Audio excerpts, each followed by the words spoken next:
begin to wrap around my mind. Sick of your lies, pretend that you're kind. Push me down, but I won't stay low, 'cause every hit just helps me grow.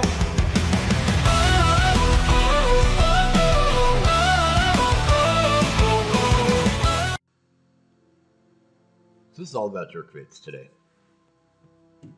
The what and the why. It's pretty simple. I'm going to put up, as we go along, some of the different jerkbaits I'm using up in the corner, so you can kind of see what they are. None of these are expensive. And I don't even think any of them are sponsored. So they're all just my favorite jerkbaits. This particular one I'm using now is a Guggen Squad Scout. Those guys take a lot of heat. I love the Scout as a jerkbait. I think it's fantastic. This particular one dives about 5 to 6 feet. It's in a perch pattern, and I'm fishing it out here on the Columbia on a roadbed. And I chose this particular jerkbait because it seems to hold right above this roadbed just perfectly, and it's got a really, really nice suspending action. Just kind of sits there and allows them to look at it and eat it. Very realistic, and they obviously can't get enough, as you can see. But this area that I'm working, it's either late March or early April. Water's still pretty cold, about 50 degrees. And I'm working these jerkbaits on the inside and outside edges, as well as over the top of a roadbed. Depending on water temp, kind of determines your speed, right? So, general rule, colder the water, slower you go. Warmer the water, the faster you go. And you can see here I'm giving it some pretty substantial pauses in between. It just, when the water's colder, they're not as active. They take a little bit more time to grab it. And so those longer pauses in between the twitches are what's key to the whole thing. And here I'm just working it from the inside edge of the roadbed to the outside.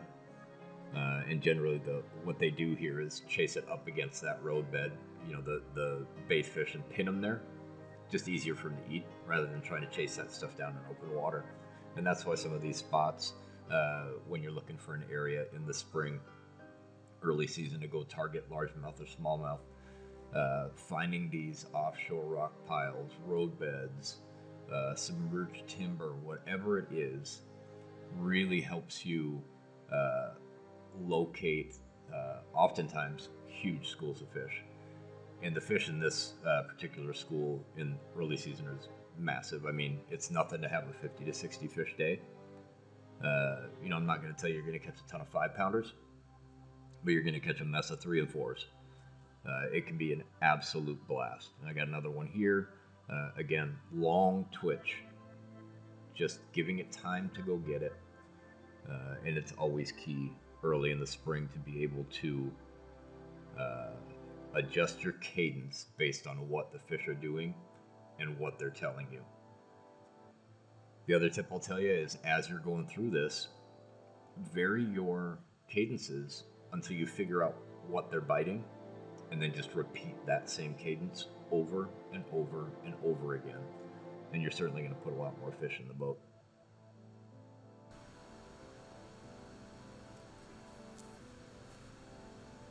So here's just another really nice smallmouth. Don't catch a lot of largemouth out in the Columbia in this area. Matter of fact, I don't know that I can think of a time where I caught a largemouth in this particular area. They're out there, they're just not generally in this spot. And I'm not sure what happened with the video there. It keeps cutting off the ends. But this is, trial and error. I think it's more about the information, right? Same spot, same technique, nice long pause, and I hook into another nice largemouth or smallmouth. When you're looking for these spring areas where they're loaded up, trying to find those areas that are a little bit more protected where they can push that bait fish in. And, this cove is a prime example of that. Earlier in the year, you'll catch them way out in 50 feet of water off the end of this point. And as the water temps rise a little bit more, they push themselves farther and farther in. And so when you're looking for these fish, especially early spring, don't uh, don't look past those deeper edges leading into these pockets. They kind of follow a highway in, right? And we'll catch them out in 50 feet on rock piles out there. And as the water temp warms up, we'll just follow them in. And they end up on this roadbed. But you can duplicate that in a lot of different bodies of water, right? You just got to know what you're fishing, what time of year, and what the structure is in that particular body of water. And you'll find areas like this.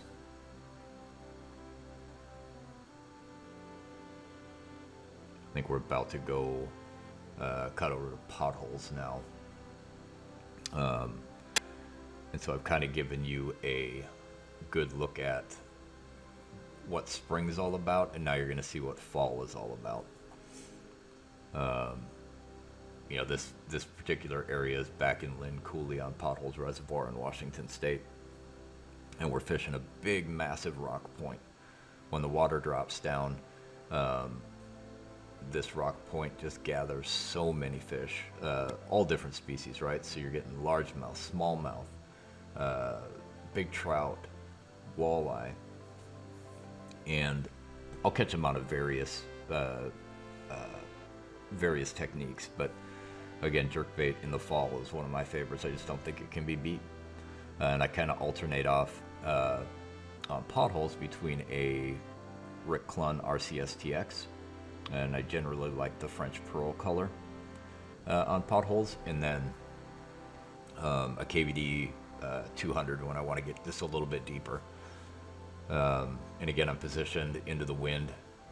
I'm looking at that big rock ledge that's out in front, and I'm tossing up into the shallows and running it down that deeper edge. And they sit, on both sides of it, but I have found the bigger ones tend to sit on the deeper side of that rock pile. I found this a few years back, maybe 6-7 years ago. And I watched so many people pass by it or fish it and not catch anything. Whereas if you just slow down, understand the cadence, figure that out. It takes a little time sometimes, and then adjust how fast or slow your retrieve is based on the water temp. And that's what it's all about. And again, I'll repeat it because I think it's the most important thing. The colder the water, the longer the pauses. The warmer the water, the more erratic and quickly you can use it.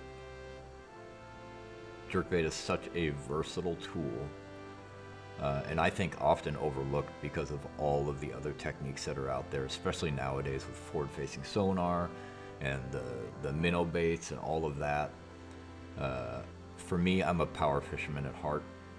I don't really like to do those slow, methodical techniques like drop shot, Nico rigs, weightless wackies. They have their place, no doubt about it, but just not my favorite. Here I've got a big old trout on. Those things are so violent. I think the water temps here are in maybe the mid 50s. And so you can still work that jerkbait pretty quickly. And then the clearer the water, the better with a jerkbait, right? So jerkbait's a very visual lure. They need to be able to see it. And when you're fishing a jerkbait in cloudier, murkier water, they just can't get a very good bead on it. Another thing that really helps a jerkbait is wind.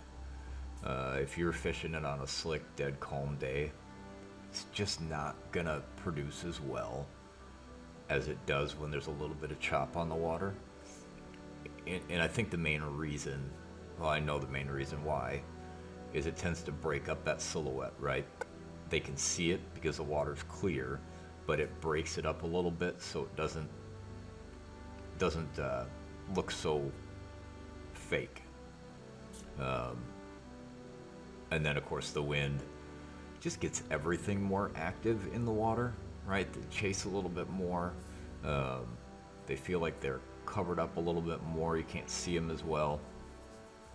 And, you know, a lot of people hate on forward-facing sonar, but it is such a fun way to catch them when you can see them out there, watch how they react, adjust your cadence, and then just get whacking them.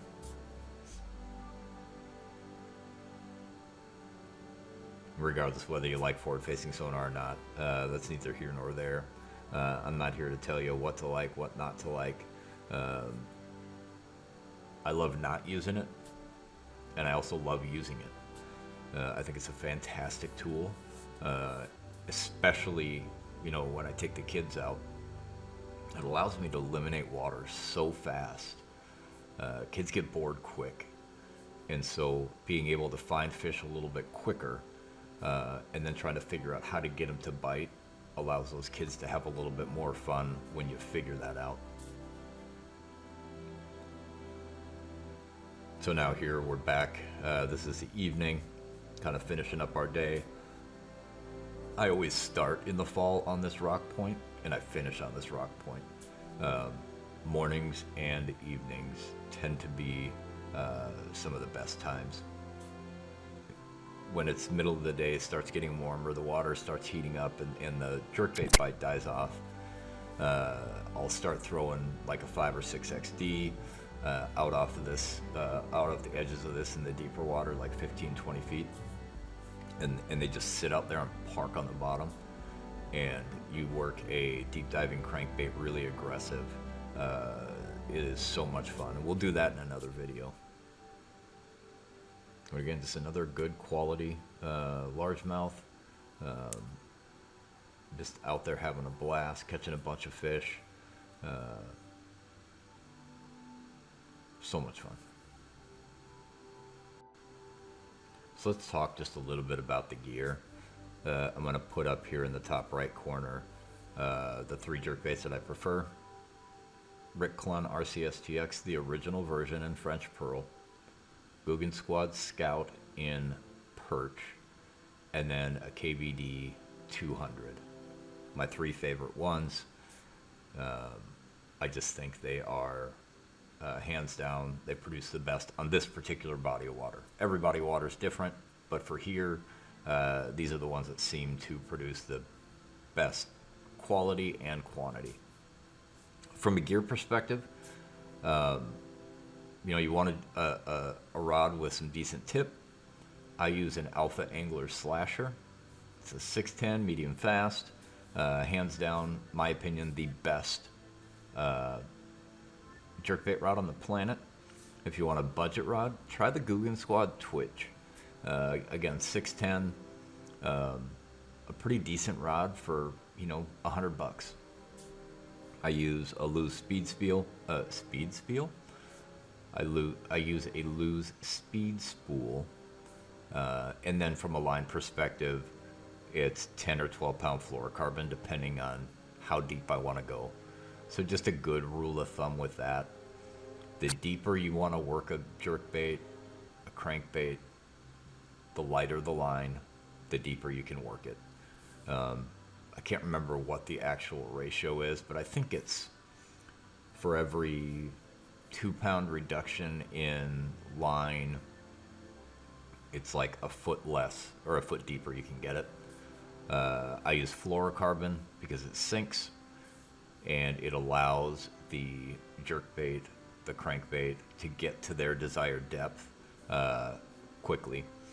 I think using monofilament gives you too much stretch, and braid not enough. So fluorocarbon is 100% the way to go. And then again, it's my normal cadence is twitch, twitch, pause, twitch, pause, twitch, twitch, pause. I think in general, that seems to be a good starting point. But don't get me wrong, there are other times where I'll give it 5 or 6 really good rips when they're active, just to fire them up, and they can't resist that either. So again, play with your cadence, find that offshore structure, rock piles, clear water, a little bit of a breeze. Find those fish, go to work, and I think you'll find that you'll have an awesome day on the water, a ton of fun, and you'll catch an absolute truckload of fish. So I hope you've enjoyed the video. Hang around for the next one. Thanks for watching. Tight lines. We'll see you later.